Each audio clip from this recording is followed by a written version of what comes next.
Selamat mendengarkan.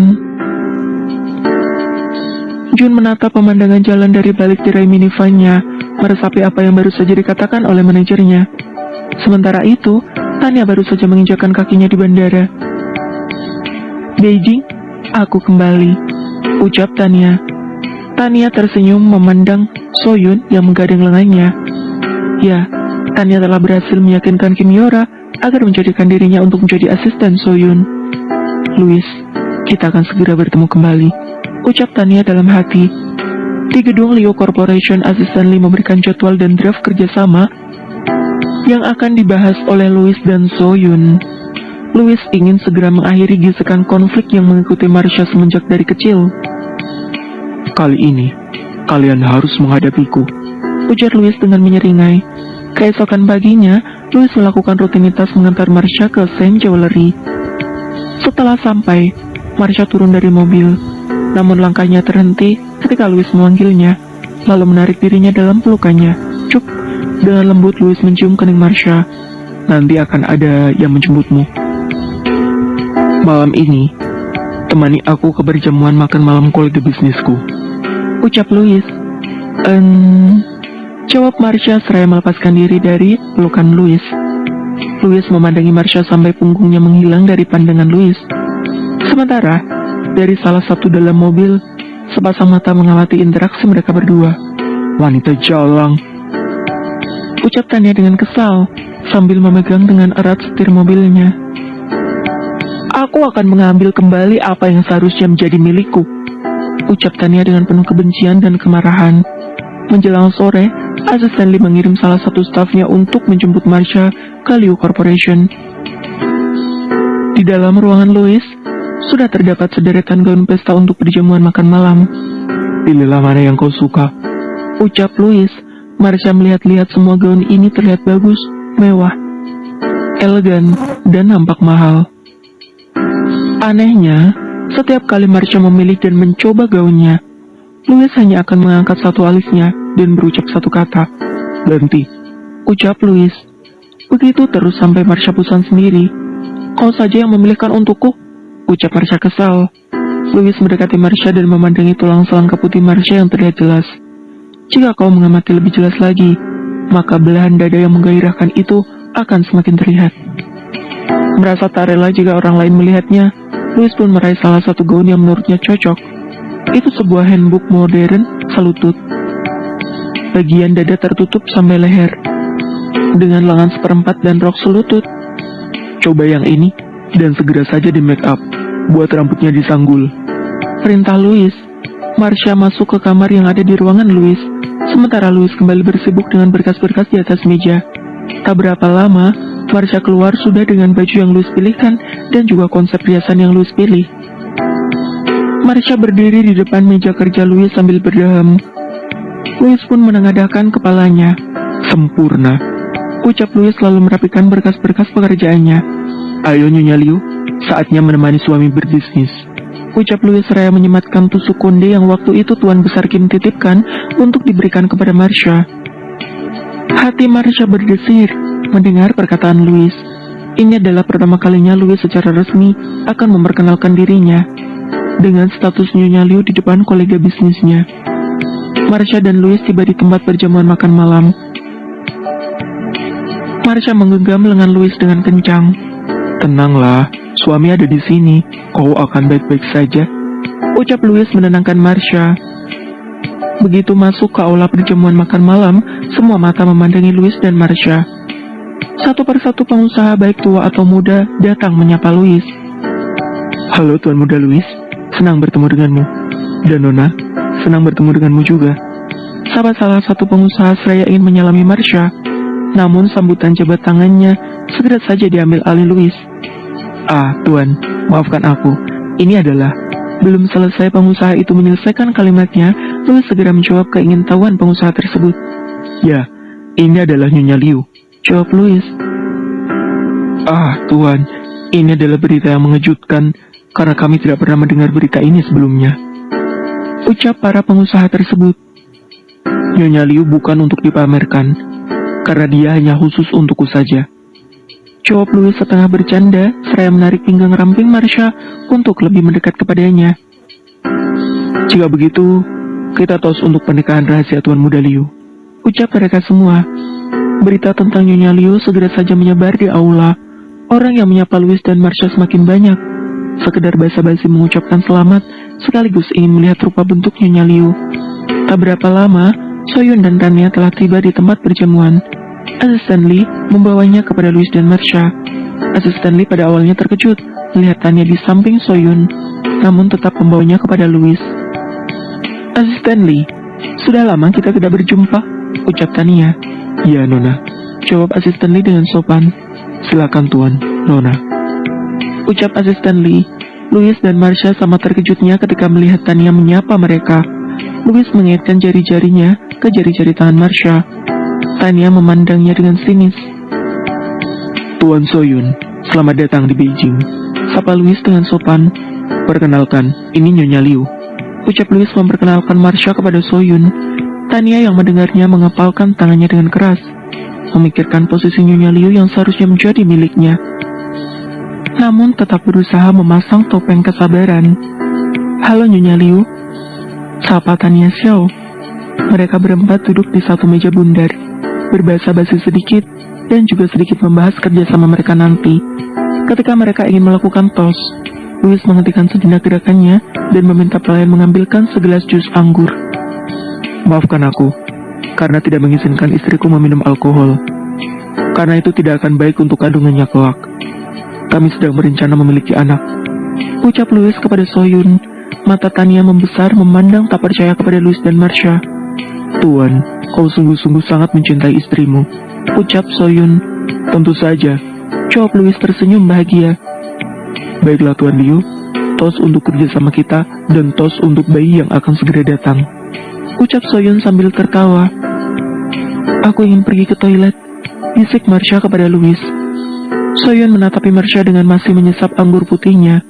Soyun tersentak kaget melihat tusuk konde yang ada di kepala Marsha. Soyun mengenalinya, itu adalah identitas keluarga Kim. Tidak semuanya bisa mendapatkannya. Hanya kepala-kepala keluarga saja yang bisa mendapatkan itu. Louis memerhatikan gerak-gerik keterkejutan dari Soyun. Louis sengaja memakaikan tusuk konde itu di rambut Marsha agar Soyun melihatnya.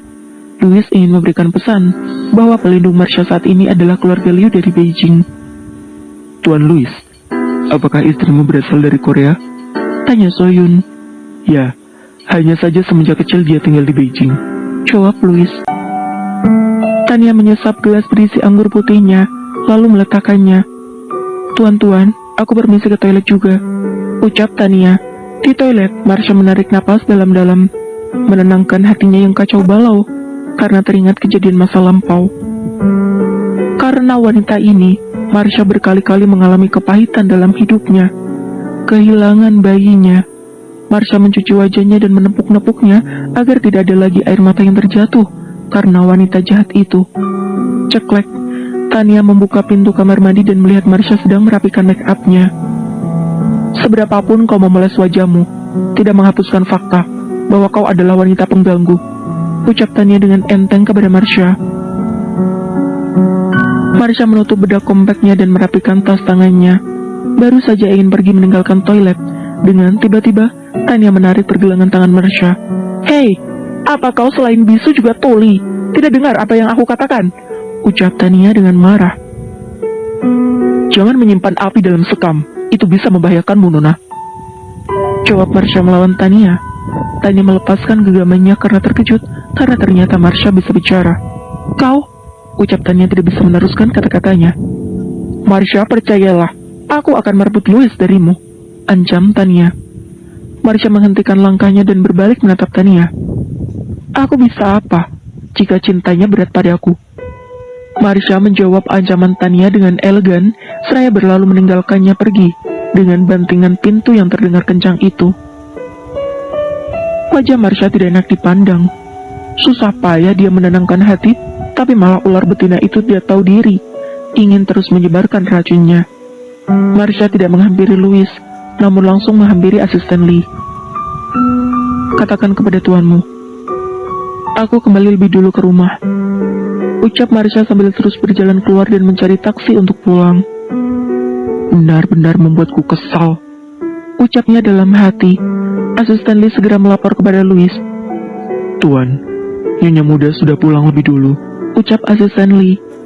Louis melihat beberapa menit kemudian Tania datang dari arah toilet dan memahami situasinya.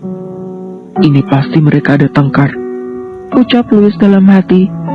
Marsha mengurungkan niatnya kembali ke rumah dan memilih kembali ke apartemennya. Marsha merebahkan dirinya di ranjang besar itu. Seberkas api cemburu meletup di hati Marsha karena kehadiran Tania malam ini.